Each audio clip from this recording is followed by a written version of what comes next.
Welcome. In this tutorial, we'll learn how to get the name of a JavaScript function from inside the function itself.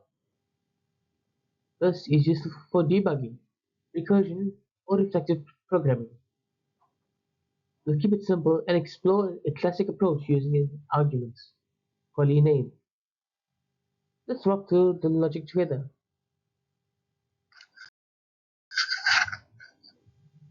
We want the function to identify itself by name. When we call it, it logs its own name to the console. This can be useful when tracking what's running in complex apps. Let's look at the actual code and break it down.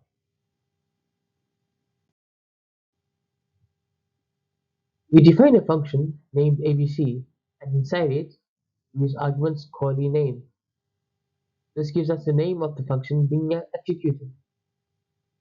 When we call ABC, it prints its own name to the console. This technique gives a function a way to self-identify.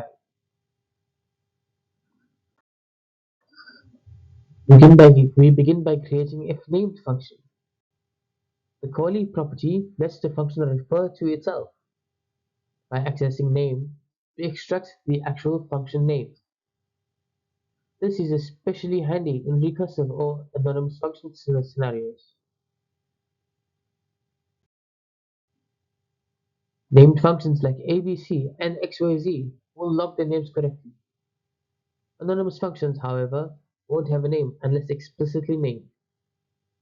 This highlights the importance of naming your functions when using this technique. Now, let's look at how this applies in real development scenarios. We can use this to inspect functions during debugging. It is also useful in logging tools that need to track function calls. Recursion-based functions often use this to refer to themselves, and in more advanced applications, it supports dynamic introspection. We've used a simple trick to get a function's name from within itself. It is especially useful for debugging and tracing code paths. Just remember, this will not work with anonymous functions. Thank you for watching. If you enjoyed this video, please make sure to like, share, and subscribe for more JavaScript tutorials. I'll see you in the next one.